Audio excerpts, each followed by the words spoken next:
All right. Day 4, probability distributions.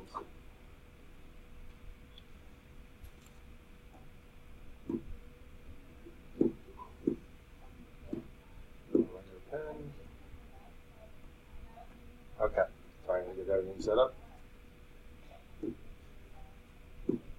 All right, so random variable represents a numerical value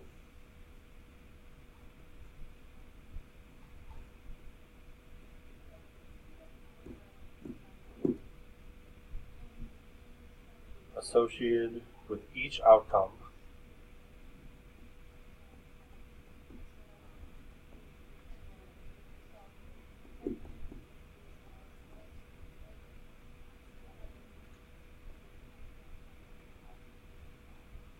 of a probability experiment.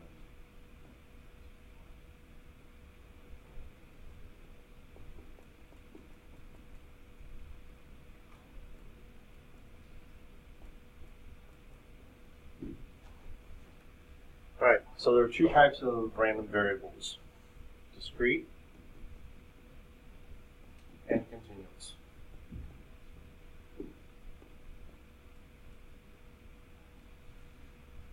In this section we're going to talk about discrete random variables. Now, two types of discrete random variables we'll learn about are empirical or experimental,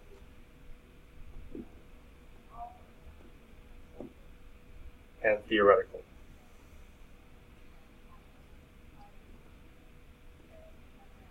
I'll try it one more time. It's not registering. There we go. So, what is a discrete probability distribution? Well, it lists each possible value that the random variable can assume along with its probability. Now, it must satisfy these conditions. The probability must be between 0 and 1.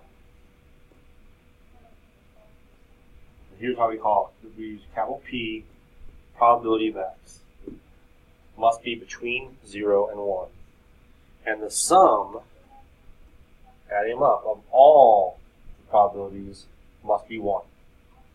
You must have 100% basically participation. Now, how do we construct a probability distribution? Well, first we make a frequency distribution table.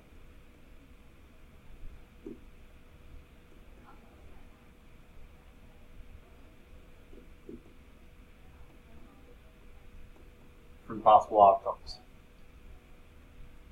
Then we're going to find the sum of the frequencies.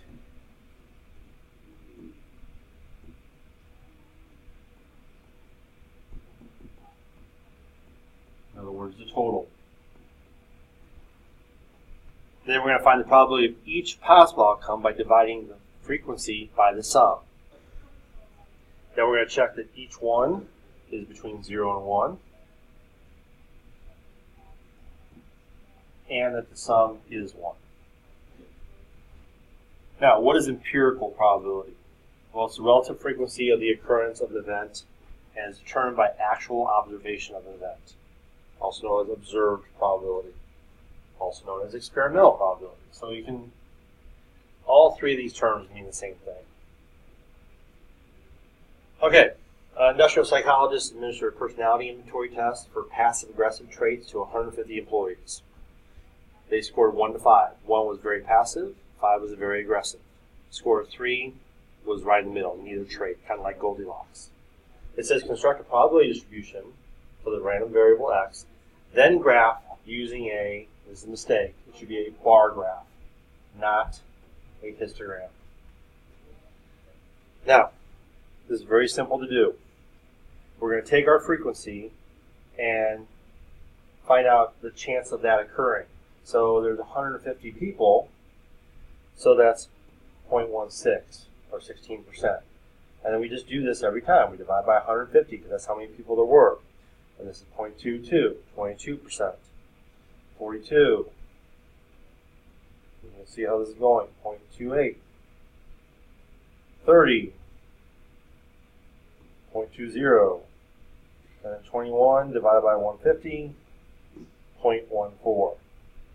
If you add all these up, you end up with 1.00. If you look at these as percentages,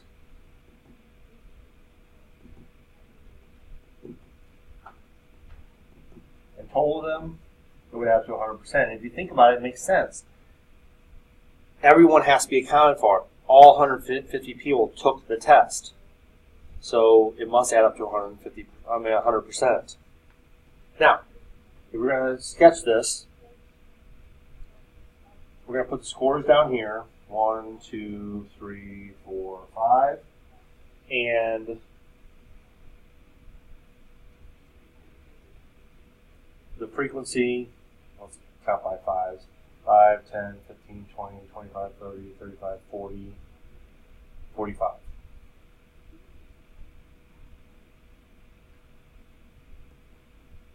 So score of 1 had 24 people.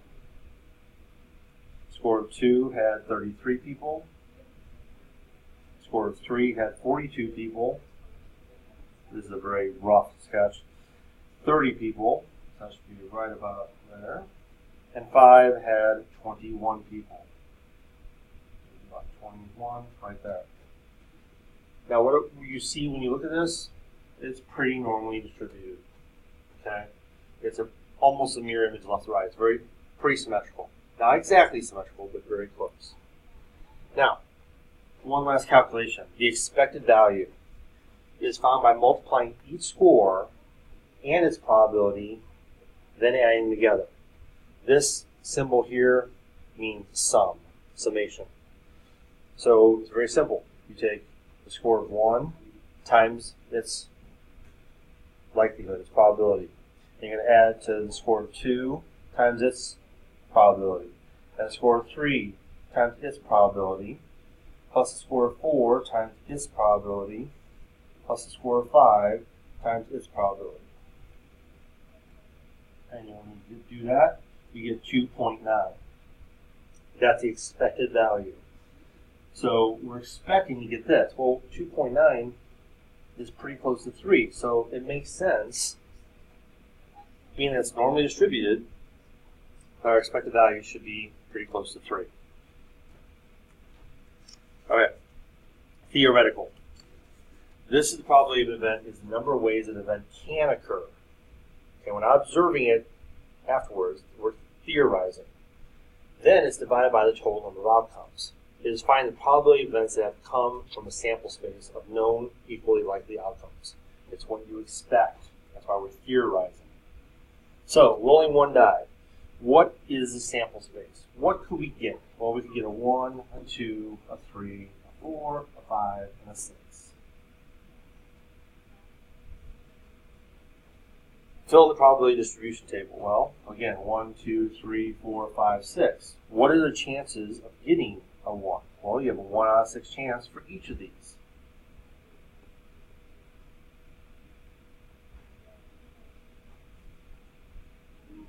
Okay. Find the chance, P, of rolling a 3. Well, the chance of rolling a 3 is right here, is 1 out of 6 chance. What about an even number? Well, that's here, here, and here. So that's 3 out of 6, or 1/2. But here's the thing. In stats, you don't have to, so one time you don't have to reduce. You can leave it as 3/6. If you put 1/2, it's okay. But 3/6 is actually more representative of the experiment. A number less than 3. Now, you gotta be careful with this. Many people will make a mistake and go, oh, less than 3. And I'll go, whoops, that's off a little bit.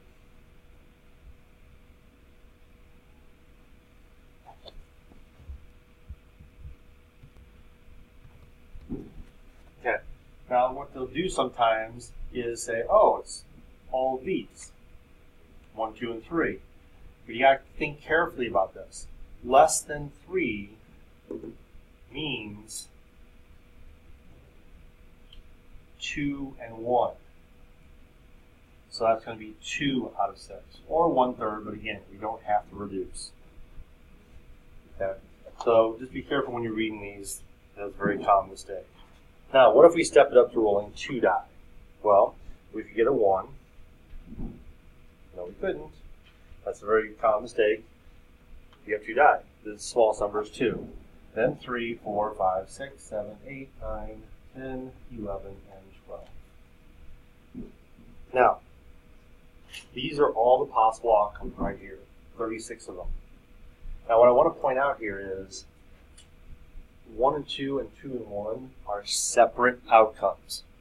But you might say, well, it's the same thing. You got a 2 and a 1. That is true. But if you thought about all the first die being red and the second die being blue, like so, if they were actually colored, it helps you realize what happens here.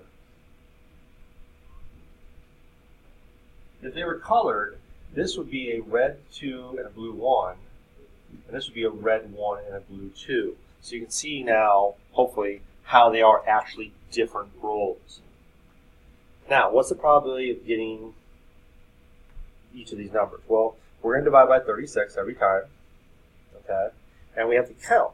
How many ways are there to get 2? Well, that's right here, 1 out of 36. What about 3? Well, we just talked about that. That's these two. That's 2 out of 36. Now, what about getting a 4? Well, 3 plus 1, 2 plus 2, and 1 plus 3. It's those 3 right there. So it's 3 out of 36. What about 5? 4 and 1, 3 and 2, 2 and 3, 4 and 1. So that's 4. My board's messing up. So that's 4 out of 36. How many ways to get a 6? Well, it's a 5 and a 1, 4 and 2, 3 and a 3, 2 and a 4, and a 5 and a 1. 1, 2, 3, 4, 5 ways out of 36. 7, 1, 2, 3, 4, 5, 6. So that's 6 out of 36. 8, 6 and 2, 5 and 3, 1, 2, 3, 4, 5. You can see a pattern here. 1, 2, 3, 4. 1, 2, 3. 1, 2. And 1. It's a mirror image. It's perfectly symmetrical. Okay? Now, what are the chances of getting a 4? That's 3 out of 36. Chances of getting less than 4. So that'd be those two. That would be 2 and 1, 3 out of 36. Greater than or equal. Careful here. Greater than or equal to 9. This is going to be all of those. So that's 4, 5, 6, 7, 8, 9, 10 out of 36. 13, no chance. You can just put 0 or 0 out of 36. Now the expected value. So this is where we take 2 times 1 over 36 plus 3 times 2 over 36 plus 4 times 3 over 36 and so forth. You can see where this is going here. And maybe you can predict where you think it's going to end up based on the previous one, but it ends up being 7. Okay? And if you think about this again, 6 is right here in the middle, 6 out of 36. Then you have 5 on one side, then 4, then 3, then 2, then 1. You're again going to have a very, in fact, this is going to be a perfectly uniform and symmetrical because the left side matches the right side. It's a perfectly normal distribution. So the expected value ends up being 7, which is right there in the middle. And last but not least, we're just going to check and see, do these fit the requirements? Well, first off, we're going to add these together. That's one thing to look for. And if we do that, we get 2, 4, plus 6 is 10, plus 1 is 11, minus 2 is 9. It's 2.9. So that's one problem. It doesn't equal 1. A second problem is you can't have a negative. A third problem is you can't have numbers greater than 1. So this is no for many reasons. Okay? Right here we have greater than 1. Right here we have less than 1, negative. And here it does not equal 1. So that one's wrong all over. Look at these numbers. They're all between 0 and 1. That's good. We're going to add them up. Equals 1. So this one's a yes. And we're good to go.